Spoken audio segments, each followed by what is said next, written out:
Benvenuti in Aston Martin di Milano, benvenuta Giorgia. Tanti dei miei follower mi hanno chiesto e commentato gli orologi che avevo al polso quando guidavo Supercar e così ho pensato di portare la più grande advisor mondiale di orologi di lusso, Giorgia Mondani.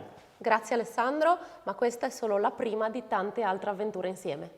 Come prima puntata ho pensato a un'auto davvero esclusiva e vediamo che orologio poi avrei scelto per abbinare a questa grandiosa automobile. DBS 770 Ultimate, esattamente l'ultima DBS a montare un motore V12 secondo Aston Martin. E che motore? Scopriamolo nel dettaglio. Il 5.2 litri biturbo Aston Martin questa volta ha subito pesanti modifiche ai condotti di aspirazione, incrementata la pressione del turbo del 7% per arrivare ai 770 cavalli e 900 Nm di coppia. Il canto del cigno insomma di questo propulsore a bordo di una DBS per Aston Martin. Ma non è l'unica modifica, telaio irrigidito 25% all'anteriore per avere un miglior feeling, così come gli ammortizzatori completamente ricalibrati, modifiche anche alla scatola, al piantone dello sterzo, per arrivare poi al cambio ricalibrato, lo ZF, 8 rapporti, è sempre lui, un ottimo cambio ma con modifiche importanti, così come quella al differenziale posteriore autobloccante. Ma adesso vi racconto dell'abbinamento cromatico di questa bellissima DBS 770 Ultimate e perché è così speciale. Il Buckinghamshire Green per gli esterni, quindi un colore più perlato rispetto al più conosciuto British Green,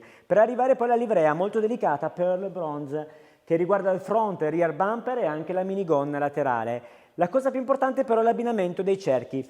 I cerchi sono quelli magnifici visti sulla One-Off Victor, ma il colore è particolare perché il cliente ha scelto un colore non di serie, non ordinabile neanche tra gli optional, ed è proprio il Pearl Bronze visto nella livrea, questa volta però nel cerchio, unico davvero come abbinamento con le pinze dei freni nere. Davvero bellissimi gli esterni, ma ora con Giorgia muoviamoci a scoprire gli interni. Intanto grazie per la fiducia che mi hai messa alla guida.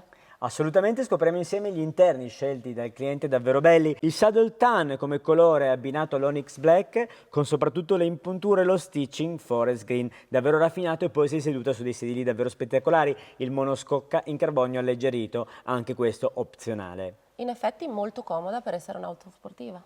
Assolutamente sì, anche per fare chilometri, perché questo è una Gran Turismo. E adesso Giorgia scopriamo insieme quale orologio hai scelto per rimanere alla guida di questa splendida DBS 770 Ultimate. È proprio l'orologio che porto al polso, Wow. uno dei Daytona più prestigiosi e rari che ci siano, cosiddetto Rainbow per il colore della ghiera con questo set di zaffiri che riportano appunto ai colori dell'arcobaleno.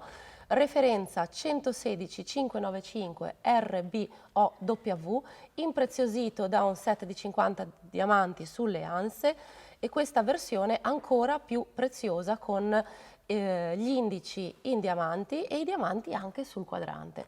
In oro 18 carati Ever Rose. Questo orologio non è più in produzione nei cataloghi Rolex e ha un valore molto simile al valore di quest'auto, circa €500.000. Una scelta perfetta per guidare questa DBS 770 Ultimate volante. Allora partiamo? Partiamo!